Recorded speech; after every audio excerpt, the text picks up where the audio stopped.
السلام علیکم ورحمۃ اللہ تعالی وبرکاتہ۔ پیارے بچوں، جامعہ رضویہ منظر اسلام کے آن لائن سبق میں آپ کا خیر مقدم ہے۔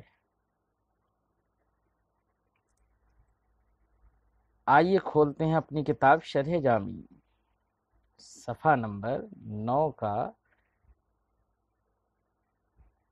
کی آخری سطر، وہی اسم و فعل و حرف۔ تو پیارے بچوں، کتاب آپ نے کھولی، چلیے پہلے عبارت پڑھتے ہیں اور اس کے بعد میں اس کا مطلب سمجھتے ہیں۔ شروع کرتے ہیں نا جی، پڑھیے عبارت۔ بسم اللہ الرحمن الرحیم۔ وہی اے الکلمہ اسم و فعل و حرف،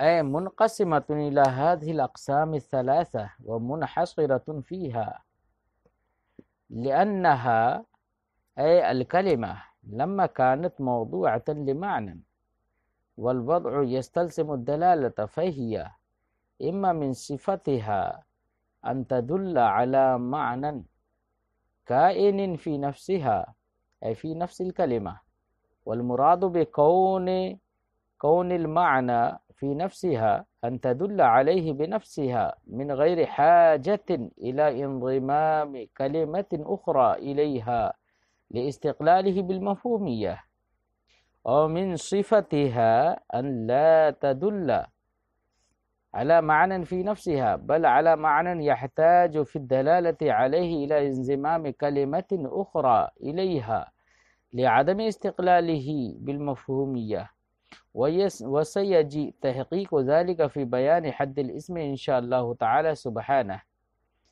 القسم الثاني وهو ما لا يدل على معنى في نفسها الحرف كمن وإلى، فإنهما يحتاجان في الدلالة على معنيهما عن الابتداء والانتهاء إلى كلمة أخرى كالبصرة والكوفة في قولك سرت من البصرة إلى الكوفة، وإنما سمي هذا القسم حرفا لأن الحرف في اللغة الطرف، وهو في طرف أي جانب مقابل للاسم والفعل، حيث يقعان عمدة في الكلام وهو لا يقع عمدة فيه كما ستعرف۔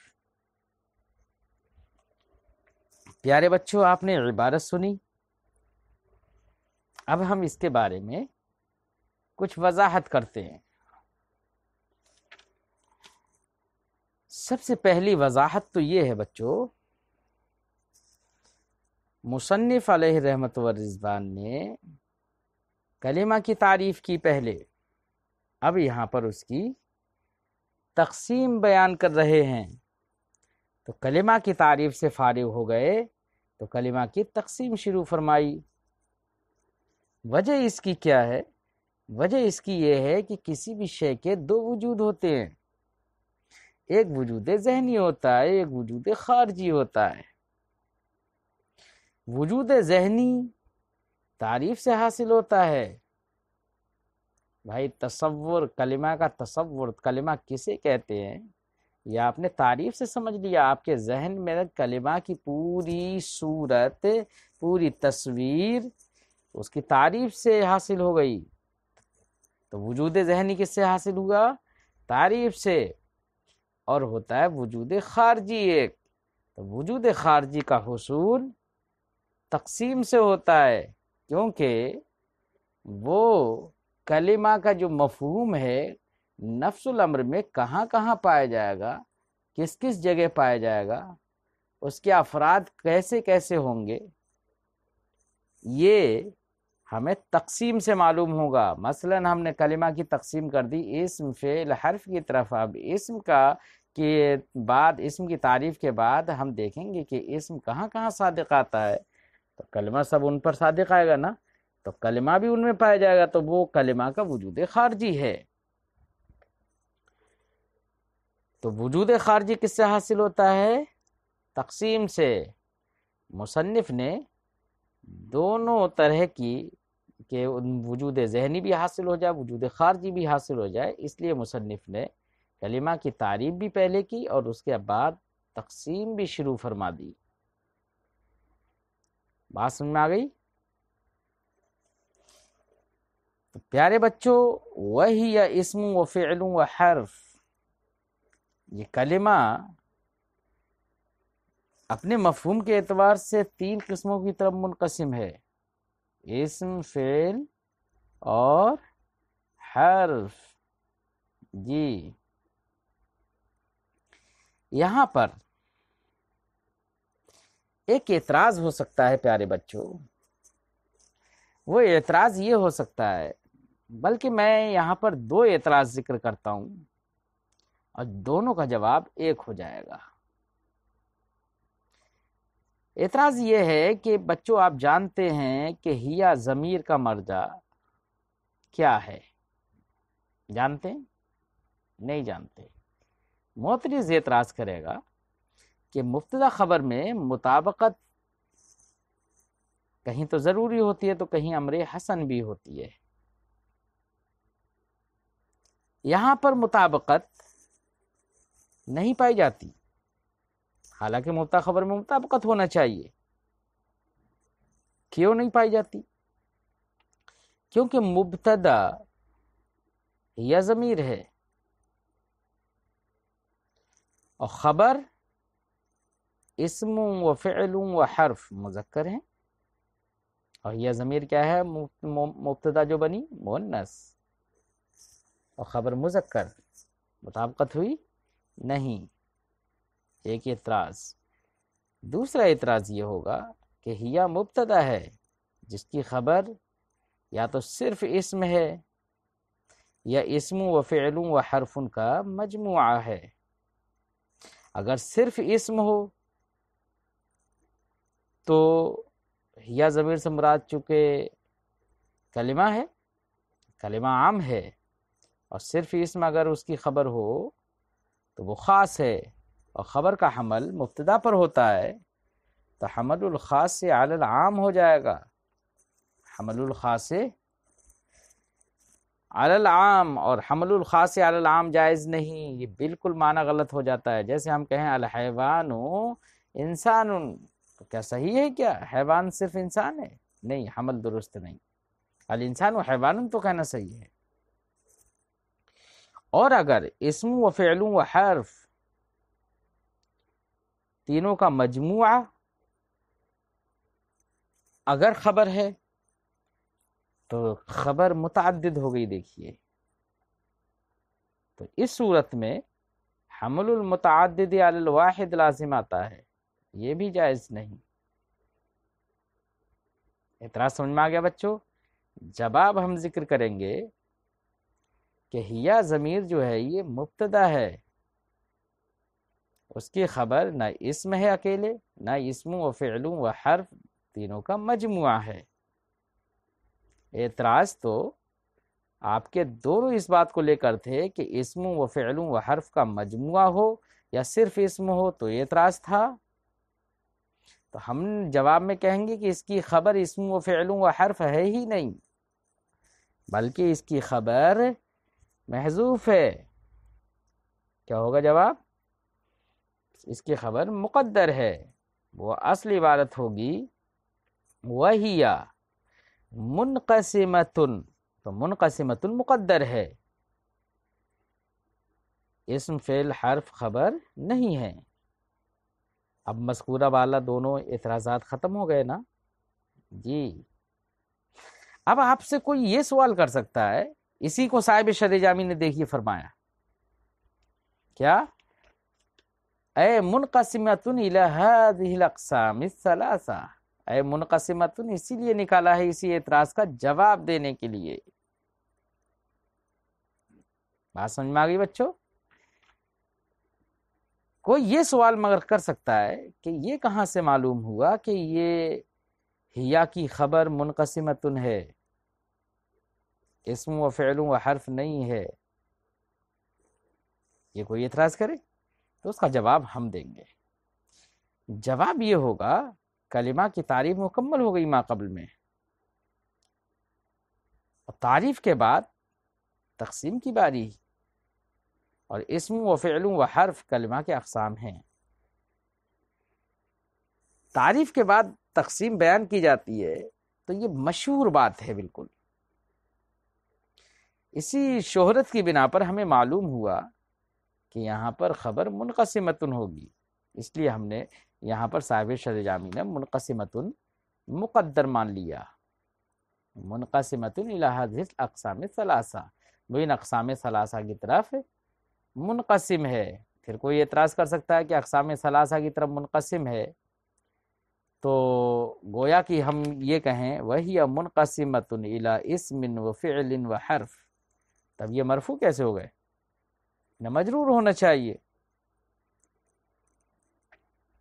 تو جواب یہ ہے وہی کہ یہاں پر منقسمۃ الی اسم و فعل و حرف نہیں ہے کہ یہ مجرور ہوں، بلکہ یہاں پر منقسمۃ الی ہذہ الاقسام الثلاثہ، الی الاقسام الثلاثہ یہ ہے، تو الی الاقسام الثلاثہ جو ہے وہ مجرور ہے الی کی وجہ سے۔ اب وہ اقسام ثلاثہ کا بیان کیا ہے؟ تو وہ اسم و فعل و حرف یہ در حقیقت خبر ہوں گے ایک مبتدا محذوف کی۔ اصل عبارت ہوگی الاول اسم، یا ہم کہیں گے احدها اسم ثانیها فعل وثالثها حرف، تو در حقیقت اسم و فعل و حرف یہ مبتدا محذوف کی خبر ہیں، اس لیے یہ مرفوع ہیں۔ بات سمجھ میں آ گئی بچوں؟ جی، اسی لیے صاحب شرح جامی نے کہا اے منقسمۃ الی ہذہ الاقسام۔ کوئی کہے کہ منقسمۃ کا صلہ تو الی آتا ہے، تو اب جب الی ان پہ داخل ہو جائے گا تو یہ تو مجرور ہو جائیں گے، تو یہ مرفوع کیسے صاحب شرح کافیہ نے لکھ دیے؟ تو صاحب شرح جامی نے کیا کہا کہ الی جو اس کا صلہ ہے منقسمۃ کا، وہ ہذہ الاقسام پر داخل ہے، اور پھر اسم و فعل و حرف یہ مبتدا محذوف کی خبر ہے، اور اصل عبارت وہی ہوگی جو ابھی ہم نے ذکر کی۔ بات سمجھ میں آ گئی بچوں؟ جی اچھا، ایک بات اور بھی ہم یہاں پر ذکر کریں گے۔ آپ نے صاحب شرح جامی نے دیکھیے فرمایا وہی یا کی ضمیر کا مرجع ایسے تفسیر کر رہے ہیں اے الکلمہ، تو اس کا مطلب ضمیر کا مرجع کلمہ ہے۔ یہ الکلمہ کیوں نکالا ہے اس کی وجہ بتا رہے ہیں۔ وجہ یہ ہے پیارے بچوں، کوئی اعتراض کر سکتا ہے کیا ہیا ضمیر کو لے کر کوئی اعتراض کر سکتا ہے؟ ہیا ضمیر کا مرجع یا تو کلمہ ہے یا مفہوم کلمہ ہے۔ اگر ہیا ضمیر کا مرجع لفظ کلمہ ہے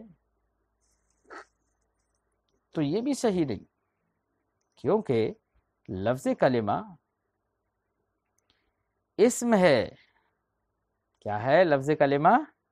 اسم تو ہے نا، فعل حرف تو نہیں ہے نا لفظ کلمہ، اسم ہے۔ تو خود جو اسم ہے اس کی تقسیم اسم و فعل و حرف ان کی جانب ہو گئی، تو یہ تو انقسام الشیء الی نفسہ و الی غیرہ لازم آ گیا، یہ تو جائز نہیں۔ اور اگر یا ضمیر کا مرجع مفہوم کلمہ ہو، پیارے بچوں مفہوم یہ مذکر ہے اور ہیا ضمیر مؤنث ہے، لہذا راجع اور مرجع کے درمیان مطابقت نہ رہے گی۔ اعتراض سمجھ میں آ گیا بچوں؟ صاحب شرح جامی جواب دیتے ہیں کہ ہیا ضمیر کا مرجع کلمہ ہے۔ کیا ہے ہیا ضمیر کا مرجع؟ کلمہ ہی ہے۔ اب آپ یہ کہیں کلمہ اسم ہے، پھر اسم کی تقسیم اسم و فعل و حرف کی جانب، تو اس کا جواب یہ ہوگا کہ کلمہ اسم ہے، لفظ کلمہ اسم ہے، اور تقسیم جو ہے اسم و فعل و حرف کی جانب یہ لفظ کلمہ کی نہیں ہے، بلکہ الکلمتو کا جو مفہوم ہے، یعنی الکلمت الکلمت لفظ وضع لمعنی مفرد، جو ایک اس کا یہ مفہوم ہے، یہ اس مفہوم کی تقسیم ہے اسم فعل حرف کی جانب، لہذا آپ کا یہ اعتراض کرنا کہ انقسام الشیء الی نفسہ و الی غیرہ لازم آئے گا، یہ اعتراض کرنا بیجا ہوگا، یہ صحیح نہیں ہوگا۔ تو یہ متعین ہے کہ یہ ضمیر کا مرجع کلمہ ہی ہے۔ تو ہمارے چند اعتراضات، چند جوابات ہم نے ذکر کیے پیارے بچوں۔ اب صاحب شرح جامی کی عبارت ہم ایک بار پڑھ کے ترجمہ کر دیتے ہیں۔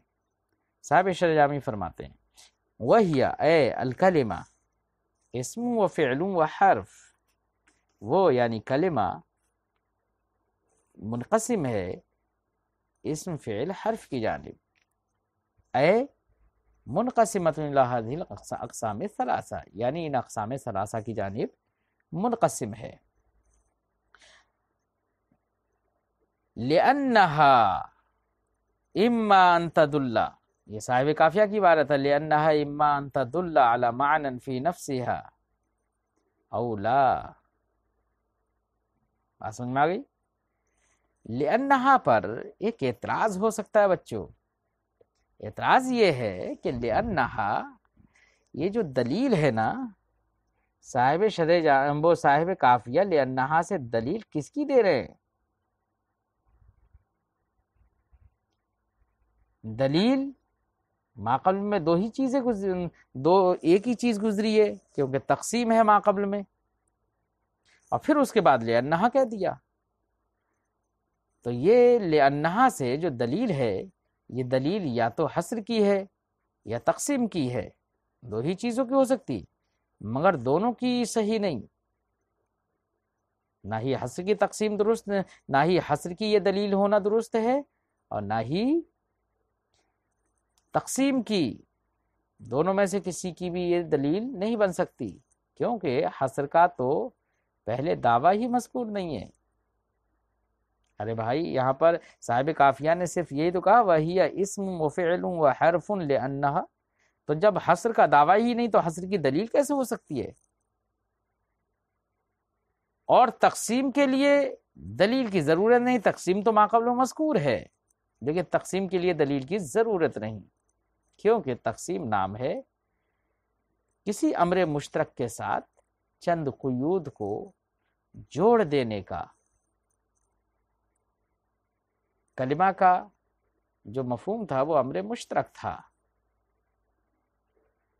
اب اس امر مشترک کے ساتھ چند قیدیں لگا دی جائیں کہ اگر ایسا ہوگا تو اس کا نام یہ رکھ دیا جائے گا، ایسا ہوگا تو اس کا نام یہ رکھ دیا جائے گا، ایسا ہوگا تو اس کا نام یہ رکھ دیا جائے گا، تو یہ تو تقسیم ہے۔ اور یہ امر مشترک کو مختلف قیود لگا دینا جو تقسیم ہے، اس کے لیے کسی دلیل کی ضرورت نہیں ہوتی ہے پیارے بچوں، اس لیے ما قبل میں تقسیم کا ذکر ہے تو تقسیم کے لیے دلیل کی ضرورت نہیں، اور اگر آپ کہیں کہ لِأَنَّهَا یہ دلیل ہے حصر کی، تو حصر کا دعویٰ ما قبل میں مذکور نہیں ہے، یہ اعتراض ہو سکتا ہے۔ جواب دیں گے، صاحب شرح جامی نے دیکھیے جواب دیا ہے اس کا، فرمایا وَمُنْحَصِرَةٌ فِيهَا، کیا جواب دے دیا؟ جواب یہ دیا کہ لِأَنَّهَا جو دلیل ہے یہ اس کے حصر کی ہے۔ اب آپ کہیں کہ حصر کا دعویٰ نہیں ہے ما قبل میں، تو حصر کا دعویٰ وہ کوئی ضروری نہیں ہے کہ ملفوظ ہی ہو، دعویٰ میں عموم ہے، چاہے دعویٰ ملفوظ ہو یا مقدر ہو، یہاں پر دعویٰ تقدیری ہے، عبارت ہے وَهِيَ مُنْقَسِمَةٌ إِلَى هَذِهِ الثَّلَاثَةِ وَمُنْحَصِرَةٌ فِيهَا، بات سمجھ میں آ گئی؟ اب آپ کہیں کہ تو مصنف نے دعویٰ ذکر کیوں نہیں کیا؟ کیا دعویٰ ذکر کیوں نہیں کیا، یا دعویٰ یہاں پر مقدر ہے کیوں، کیسے ہے؟ آپ یہ کہیں اس کی دلیل کیا ہے دعویٰ کہ منحصرۃ فیہا یہاں پر مقدر ہے، اس کی دلیل؟ تو اس کی دلیل یہ ہے کہ مصنف نے پہلے تعریف اور اس کے بعد تقسیم کری، اور تقسیم میں آپ نے دیکھا ہوگا اکثر حصر ہوتا ہے نا، جگہ جگہ پر کتابوں میں آپ نے تقسیم جب دیکھی ہوگی تو آپ نے دیکھا ہوگا کہ حصر ہوتا ہے، جبکہ مصنف نے یہاں پر حصر سے سکوت اختیار کر لیا، اور حصر کرنا چاہیے تھا۔ تو یہ گویا کہ تقسیم یہ محل بیان تھا، اور محل بیان میں کوئی سکوت اختیار کرے تو وہ سکوت بھی بیان کا درجہ رکھے گا، اس لیے منحصرۃ مقدر مانا جائے گا۔ اسی لیے صاحب شرح جامی نے منحصرۃ مقدر مانا اور کہا وہ منحصرۃ فیہا۔ اب انحصار کی دلیل ہو گئی لأنہا، جی اب انحصار کا خلاصہ ہم پہلے بتا دیتے ہیں۔ انحصار کا خلاصہ یہ ہے کہ کلمہ کی تین ہی قسمیں ہیں، یعنی اسم، فعل، حرف۔ کیوں تین ہی قسمیں کیوں ہیں؟ انہی تین میں انحصار کیوں ہے؟ تو دلیل صاحب قافیہ نے دی لأنہا اما ان تدل علی معنی فی نفسہا، کیونکہ وہ ہا ضمیر کا مرجع کلمہ، کیونکہ کلمہ یا تو دلالت کرے گا علی معنی فی نفسہا، ایسے معنی پر جو معنی خود اس کے کلمہ کی ذات میں ہو۔ کلمہ کی ذات میں ہونے سے مراد پیارے بچوں یہ ہے کہ کلمہ ایسے معنی پر دلالت کرے کہ اس معنی پہ دلالت کرنے میں وہ کسی ضم ضمیمہ کا محتاج نہ ہو، کسی کلمے کا کسی دوسرے کلمے کو ملانے کا محتاج نہ ہو۔ تو یا تو ایسے دلالت کرے گا یا معنی فی نفسہا پر دلالت نہیں کرے گا۔ اگر معنی فی نفسہا پر دلالت نہ کرے بلکہ اپنے معنی پر دلالت کرنے میں کسی دوسرے کلمے کو ملانے کا محتاج ہو تو اس کا نام ہے حرف۔ اور اگر معنی فی نفسہا پر دلالت کرے تو اس کی دو صورتیں، یا تو وہ معنی تینوں زمانوں میں سے کسی ایک سے مقترن ہوگا یا نہیں ہوگا۔ اگر تینوں زمانوں میں سے کسی ایک سے مقترن ہو تو وہ فعل ہے، اور تینوں زمانوں میں سے کسی سے بھی مقترن نہ ہو تو وہ اسم ہے۔ تو وجہ حصر سمجھ میں آ گئی بچوں؟ جی اس لیے کلمہ تین ہی اقسام میں منحصر ہے۔ اب یہ آپ نے ہماری وجہ حصر کا خلاصہ ہماری زبان سے سن لیا۔ صاحب شرح جامی نے جو اس وجہ حصر کے درمیان کلمات کی تفسیر کی ہے اس پر غور کرتے ہیں، کس اعتراض کو دفع کرنے کے لیے یہ اپنے کلمات اور اپنے الفاظ لے کر آتے ہیں، اس پر غور کرتے ہیں۔ فرمایا لأنہا اے الکلمہ، تو ہا ضمیر کا کیا مرجع کیا بتا دیا صاحب شرح جامی نے؟ کلمہ، کہ ہا ضمیر کا مرجع کلمہ ہے، کیونکہ کلمہ اما ان تدل، اما ان تدل، کیونکہ کلمہ جب دلالت کرتا ہے۔ اب کوئی ایک اعتراض کر سکتا ہے، اعتراض ہی کر سکتا ہے کہ جناب اما ان تدل، یا تو دلالت کرے گا یا دلالت نہیں کرے گا۔ تو دلالت کرے گا، اس سے پہلے تو یہ بتانا چاہیے تھا صاحب قافیہ کو کہ دلالت ہے کیا چیز، تبھی تو بعد میں مشتق اما ان تدل کا تدلہ کا علم ہو سکتا ہے۔ پہلے دلالت کا بھی تو علم ہو، پہلے ابھی صاحب قافیہ نے اس سے پہلے دلالت کا ذکر ہی کہیں نہیں کیا، بتایا ہی نہیں ہے کہ دلالت کسے کہتے ہیں، اور اب کہہ رہے ہیں کہ اما ان تدل، اس کے مشتق کو ذکر کر رہے ہیں۔ تو مشتق کو تو تبھی جان سکتا ہے نا آدمی کہ جب پہلے دلالت کو سمجھا ہوا ہوگا، تبھی تو جانے گا کہ دلالت کیسے کرے گا۔ ماں قبل میں صاحب قافیہ نے دلالت کا ذکر نہیں کیا، تو اما ان تدل کہنا ان کا صحیح نہیں ہے۔ اعتراض سمجھ میں آ گیا بچوں؟ جواب صاحب شرح جامی دیتے ہیں، فرماتے ہیں کہ نہیں، صاحب قافیہ کا اما ان تدل کہنا صحیح ہے۔ کیوں؟ اس لیے کہ ماں قبل میں مصنف نے وضع کا ذکر کر دیا ہے۔ کیسے؟ مصنف نے کہا الکلمۃ لفظ وضع، تو وہیں پر وضع سمجھ میں آ گئی بچے پڑھنے والے کے۔ اور وضع بچوں، وضع یہ مستلزم دلالت ہوتی ہے۔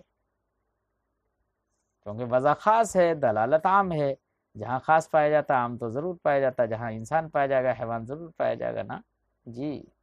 ایسی وضع خاص ہے، دلالت عام ہے، تو وضع یہ مستلزم دلالت ہے، تو گویا کہ اب یہ ہوا کہ ماقبل میں وضع کا ذکر ہوا تو اسی کے ساتھ میں دلالت کا بھی ذکر ہو گیا، کیونکہ وہ مستلزم دلالت ہے تو دلالت گویا کہ سمجھ چکا آدمی۔ تو اب اس کے بعد میں اما ان تدل کہنا یہ صحیح ہو گیا، ان تدل کہنا جواب سمجھ میں آ گیا بچوں۔ اسی کو صاحب شرح جامی فرماتے ہیں لما کانت موضوعتن الکلمۃ لما کانت موضوعتن لمعنی، کلمہ جب کسی ایک معنی کے لیے موضوع تھا تو وضع ما قبل میں سمجھ میں آ گئی، والوضع یستلزم الدلالۃ، اور وضع یہ دلالت کو مستلزم ہوتی ہے۔ تو اب اس کے بعد میں صاحب کافیہ کا ان تدل کہنا صحیح ہو گیا نا۔ فہیہ، جب کلمہ معنی کے لیے موضوع تھا اور وضع دلالت کو مستلزم ہوتی ہے، تو یہ کلمہ امام من صفتها ان تدل۔ اب آپ کہیں گے کہ یہاں پر من صفتها پھر نکال لیا صاحب شرح جامی نے، یہ کیوں نکال لیا؟ یہ بھی ایک اعتراض سے بچنے کے لیے ہے۔ اعتراض یہ ہو سکتا ہے، کوئی یہ کر سکتا ہے اعتراض کہ لأنہا میں ہا ضمیر کا مرجع کلمہ ہے، اور کلمہ ذات ہے نا جی، ذات ہے، ذات سے مراد میں وصف کا مقابل لے رہا ہوں، وصف محض نہیں ہے، ذات ہے۔ اور ان تدل ان مصدریہ ہے، تدل فعل مضارع ہے، فعل مضارع پہ ان مصدریہ داخل ہو جائے تو مصدر کے معنی میں کر دیتا ہے نا، تو ان تدل بمعنی دلالت ہو گیا، مصدر کے معنی میں ہو گیا۔ اور ان تدل یہ خبر ہے انا کی، اور انا کا اسم ہے ہا، اور آپ جانتے ہیں کہ انا کی خبر کا حمل انا کے اسم پر ہوتا ہے، اور وہاں پر انا کا اسم جو ہے وہ کلمہ ہے، وہ ذات ہے، اور خبر یہاں پر ان تدل جو ہے وہ وصف محض ہے، یعنی مصدر ہے، دلالت کے معنی میں ہو گیا نا۔ تو وصف محض کا حمل ذات پر لازم آ رہا ہے، اعتراض ہو سکتا ہے نا یہ جی۔ صاحب شرح جامی نے اس کا جواب دے دیا، کہا جواب کا خلاصہ یہ ہے بچوں کہ انہا میں انا کا اسم جو ہے وہ ہا ضمیر ہے، جو کہ کلمہ کی جانب لوٹ رہی ہے، وہ ذات ہے، ٹھیک ہے مانتے ہیں، لیکن آپ کا یہ اعتراض تھا کہ ان تدل یہ مصدر کے معنی میں ہو کر، دلالت کے معنی میں ہو کر یہ وصف محض ہے، اس کا حمل درست نہیں، یہی تو اعتراض تھا۔ جواب یہ ہے کہ جناب ان تدل کا براہ راست مصدر کا وصف محض کا حمل انہا کی ہا ضمیر یعنی کلمہ پر براہ راست اس کا حمل نہیں ہے، بلکہ صحیح عبارت یہ ہے کہ ان تدل یہ ان مصدریہ پورا اپنا ما بعد سے مل ملا کر بتاویل مصدر ہو کر یہ مبتدا مؤخر ہے، اور اس کی خبر مقدم محذوف ہے، وہ کیا ہے؟ من صفتہا اے من شانہا، کلمہ کی شان سے یا تو یہ ہوگا کہ وہ دلالت کرے، تو من صفتہا یہ مقدر ہے، اس کی خبر محذوف ہے۔ اب مبتدا خبر، مبتدا اپنی خبر مقدم سے مل ملا کر پورا جملہ مل کر پھر انا کی خبر ہے، تو یہاں پر وصف محض کا حمل ذات پر لازم نہیں آئے گا، بلکہ پورے جملے کا حمل ہوگا انہا کی ضمیر پر۔ بات سمجھ میں آ گئی؟ اسی لیے صاحب شرح جامی نے من صفتہا نکالا، اما من صفتہا، یا تو اس کی شان سے، کلمہ کی شان سے یہ ہوگا کہ ان تدل علی معنی فی نفسہا، کہ وہ کلمہ دلالت کرے گا ایسے معنی پر جو اسی کی ذات میں ہوگا۔ فی نفسہا میں کوئی اعتراض کر سکتا ہے کہ فی نفسہا کس سے متعلق ہے؟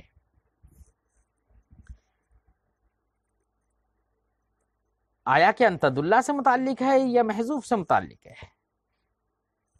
اگر ان تدل سے متعلق ہوگا تو ظرف لغو ہو جائے گا، محذوف سے متعلق ہوگا تو ظرف مستقر ہو جائے گا، اور ظروف میں اصل ہے ظرف لغو۔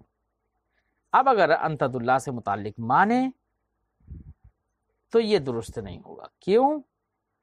حالانکہ صاحب کافیہ نے تو ان تدل فی نفسہا ہی کہا ہے، تو اس سے تو سمجھ میں آ رہا ہے کہ فی نفسہا ان تدل سے متعلق ہے، اور ان تدل سے متعلق ہو نہیں سکتا کیونکہ دلہ کا صلہ، دلالت کا صلہ یا تو علی آتا ہے یا با آتا ہے، اور یہاں پر فی نہ علی ہے نہ با ہے، تو اس سے ان تدل سے اس کو متعلق صاحب کافیہ نے کیسے کر دیا؟ اتنا سمجھ میں آ گیا بچوں؟ صاحب شرح جامی جواب دیتے ہیں کہ جناب فی نفسہا یہ ان تدل سے متعلق نہیں ہے کہ آپ اعتراض کریں، بلکہ یہاں پر متعلق اس کا محذوف ہے، اصل عبارت ہوگی کائنن اے علی معنن کائنن، اور کائنن جو محذوف ہے وہ معنن کی صفت بن جائے گا، سمجھے نہیں جی؟ تو اس طرح سے فی نفسہا یہ معنن سے متعلق ہے یا کائنن سے متعلق ہے جو معنن کی صفت ہے۔ اب وہ اعتراض نہیں ہوگا کہ یہاں پر دلالت کا صلہ یا تو اعلیٰ آتا ہے یا با آتا ہے اور صاحب کافیہ نے فی ذکر کر دیا، اعتراض نہیں ہوگا نا، اس لیے صاحب شرح جامی نے کائن نکالا، فرمایا اما من صفتها ان تدل علی معنی کائن فی نفسها، یا تو کلمہ کی شان سے یہ ہوگی کہ وہ دلالت کرے گا کلمہ ایسے معنی پر جو معنی اسی کی ذات میں ہو، نفس کلمہ میں ہو، فی نفسها ہا ضمیر کا مرجع بھی کلمہ اے فی نفس الکلمہ، جو کلمہ کے نفس میں ہو۔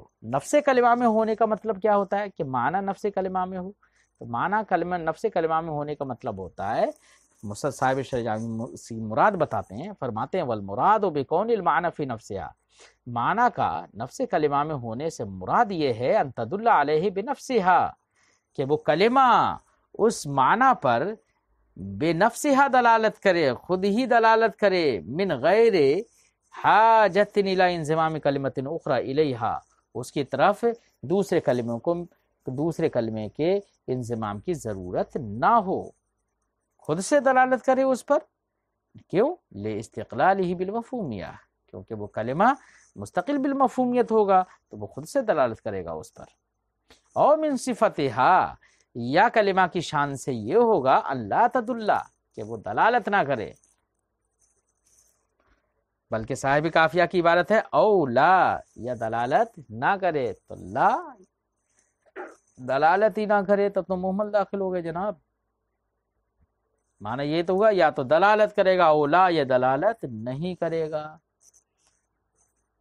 اگر دلالت ہی نہ کرے جناب معنی پر تو پھر تو محمل داخل ہو گیا، تو لازم آئے گا کہ حرف کی تعریف میں محمل آ جائے۔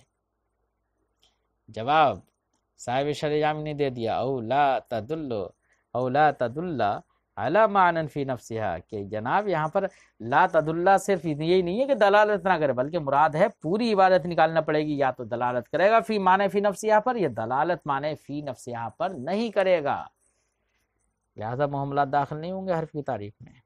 اس لیے صاحب شرح جامی نے فرمایا او من صفتہا، یا اس کی شان سے یہ ہے کہ اللہ تدل علی معنی فی نفسها، کہ وہ معنی فی نفسها پر دلالت نہ کرے، بل علی معنی، بلکہ ایسے معنی پر دلالت کرے یحتاج فی الدلالت علیہ، کہ اس معنی پر دلالت کرنے میں ضرورت پڑے الی انضمام کلمۃ اخری الیہا، اس کی طرف دوسرے کلمے کے انضمام کی، کیوں ضرورت کیوں پڑے گی؟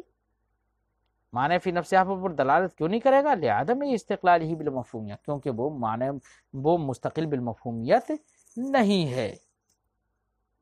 صاحب شرح جامی فرماتے ہیں وسیجی تحقیق ذالک فی بیان حد الاسم، ان قریب اس کی تحقیق، یعنی معنی مستقل بالمفہومیت کی اور معنی مستقل بالمفہومیت کے عدم استقلال بالمفہومیت کی تحقیق ان قریب اسم کی تعریف کے بیان میں آئے گی انشاءاللہ تعالی سبحانہ۔ پیارے بچوں، آج ہم اپنی گفتگو کو یہیں پر ختم کر دیتے ہیں، اور حرف کے بارے میں الثانیہ الحرف جو صاحب شرح کافیہ نے کہا ہے، اس کے بارے میں اگلی گفتگو میں ذکر کریں گے۔ آپ سے ایک بات اور ذکر کرتے ہیں، ہم اپنے اس سبق کو یوٹیوب چینل ہم سبق درس نظامی پر بھی ڈالیں گے، جس سے آپ کا فائدہ یہ ہوگا کہ آپ جب چاہیں گے ہم سبق درس نظامی اردو میں لکھ کر سرچ کریں گے تو ہمارے اس چینل پر آپ کو یہ سبق مل جائے گا، آپ کو ساری یہ ریکارڈنگ مل جائیں گی ایک جگہ پر پلے لسٹ میں جا کر۔ آپ کا فائدہ ہوگا کہ جب بھی آپ کو ضرورت پڑے تو آپ اسے نکال سکتے ہیں۔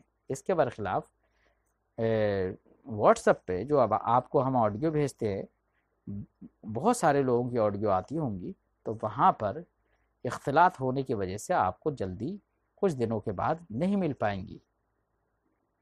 اس لیے آپ حضرات ہمارے یوٹیوب چینل ہم سبق درس نظامی اردو میں لکھ کر سرچ کریں، اور جانے کے بعد اس کو لائک اور سبسکرائب ضرور کریں۔ سبسکرائب کرنے کے بعد بیل آئیکن دبائیں اور اس میں آل پر کلک کر دیں، تاکہ آپ کو ہر آڈیو ہماری فوراً ڈالتے ہی براہ راست آپ کو پہنچتی رہے، اور آپ کے جو ساتھی دوسرے مدارس میں پڑھتے ہیں جن کو آن لائن کا فائدہ نہیں مل پا رہا ہے، ان کو بھی آپ ہمارا لنک شیئر کریں تاکہ وہ بھی فائدہ اٹھا سکیں۔ ہو سکتا ہے ان کا فائدہ اٹھانا ہمارے اور آپ کا ثواب کا ذریعہ بن جائے۔ تو پیارے بچوں، یاد رہے گی میری بات، آپ ہمارے چینل کو سبسکرائب اور لائک ضرور کیا کریں، اور شیئر بھی کریں جہاں تک ہو سکے۔ السلام علیکم ورحمۃ اللہ تعالی وبرکاتہ۔